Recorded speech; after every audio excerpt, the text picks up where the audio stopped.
वहां पर 2 चरणों में चुनाव होने गए। पहले दिसंबर के दिन पहला चरण होने वाला है और 5 दिसंबर के दिन दूसरा चरण होने वाला है और 8 दिसंबर के दिन वहां पर परिणाम आएगा और ये दूध का दूध पानी का पानी हो जाएगा कि किसकी यहां पर सरकार बनी, कितनी सीटों पर कौन कामयाबी हासिल किए, कितने वोट किसको मिले ये। लेकिन दोस्तों वहां पर अरविंद केजरीवाल से लेकर कांग्रेस पार्टी को और एमआईएम मजलिस इत्तेहादुल मुस्लिमीन जो असदुद्दीन ओवैसी की पार्टी गए, वहां भी 13 सीटों पर असदुद्दीन ओवैसी की पार्टी चुनाव लड़ने जा रही है।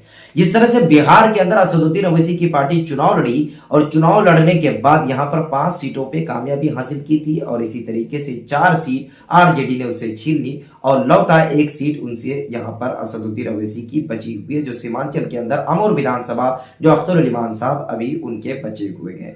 उसके बाद वो चुनाव लड़ते हैं बंगाल के अंदर। बंगाल में भी वो जोरों शोर के साथ चुनाव लड़े लेकिन वहां पर भी उसको नाकाम साबित होना पड़ा। वहां उसके बाद वो चुनाव लड़ते हैं उत्तर प्रदेश के अंदर। उत्तर प्रदेश के अंदर भी वो नाकाम साबित हुए और इसी तरीके से अब वो गुजरात के अंदर चुनाव लड़ने गए हैं।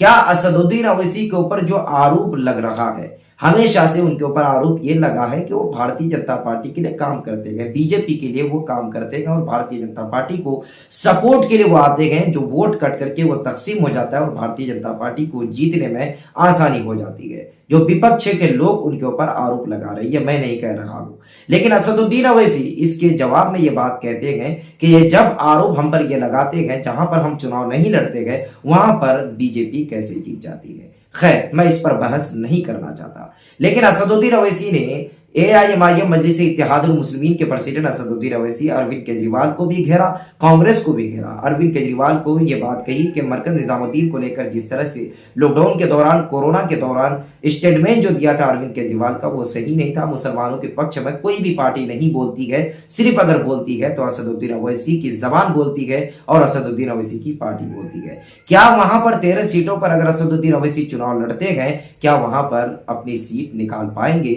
या नहीं, ये देखने की बात होगी। और वहां पर 2 चरणों में चुनाव होने गए। पहले दिसंबर के दिन पहला चरण होने वाला है और 5 दिसंबर के दिन दूसरा चरण होने वाला है और 8 दिसंबर के दिन वहां पर परिणाम आएगा और ये दूध का दूध पानी का पानी हो जाएगा कि किसकी यहां पर सरकार बनी, कितनी सीटों पर कौन कामयाबी हासिल किए, कितने वोट किसको मिले।